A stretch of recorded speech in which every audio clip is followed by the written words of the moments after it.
जी नाज़रीन, ही breaking news share कयूं पिया। झंडोमरी मां रिपोर्ट नौकामरी मुताबिक़ झंडोमरी में क़त्ल केस जा जवाबदार सोगा। झंडोमरी जे प्यारूलुण थाणे जी हद में क़त्ल थियल मेवो बिल जे क़त्ल में मलूस 2 मुख्य जवाबदार गिरफ़्तार। प्यारूलुण पुलिस पारां मीरपुर ख़ासि टर्नो आदम रोड वटां जवाबदारनि खे गिरफ़्तार करण जी दावा।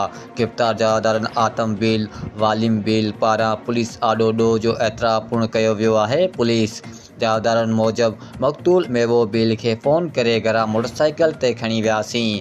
जवाबदारनि तरफ़ां नौजवान खे गिरत जे नाले ते क़त्ल करण जो एतराफ़। नौजवान खे कुझु ॾींहं अॻु घरां खणी वञी जवाबदारनि तरफ़ां रस्सी सां घुटा ॾेई क़त्ल कयो वियो। नौजवान जो लाश वाटर कोरस मां मिलियो हो, जंहिं जी जांच दौरान जवाबदारनि खे सोगो कयो वियो। पुलिस 17-18 जे विच वारी राति पीएस प्यारूलुण जी हद है दीवान फार्म लग वाटर कोर्स है, पानी जो वाटर वही रहा है।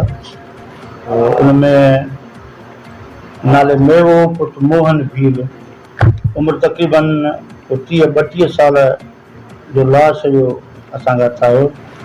उनखे गले में जेको सो घुटा ॾिनल हुआ, हथ जा या टवाल जा। बहरहाल जंहिंजे में इहो मालूम थियो त जवाबदारनि जेको इन नाले सां मेवो बि लॻ घुटा ॾिना जेको मरी वियल हुयो फोटी हो, उहो नालो हुनजो मेवो पीर आहे। ऐं जेको ॾेई उनखे पाणी में उछलायो अथनि, वाटर कोर्स में उछलायो अथनि।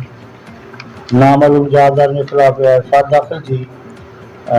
एफ आई आर दाख़िल करण खां पोइ असां पंहिंजे टीम वर्क पंहिंजो कयोसीं ऐं पंहिंजे हिसाब सां आऊं एस एच ओ साहिबु ऐं ॿिया जेको पुलिस वारो असांजो एस एच ओ मशाक आहे या जेको एस एस पी साहिबु पाण इंट्रस्ट वरितो।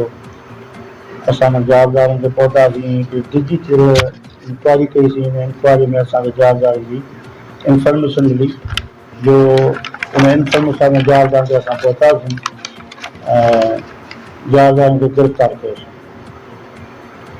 जंहिंमें हिकु जवाबदार नालो वालम चंद आहे, जेको राति जो भील आहे, ऐं ॿियो आतम भील।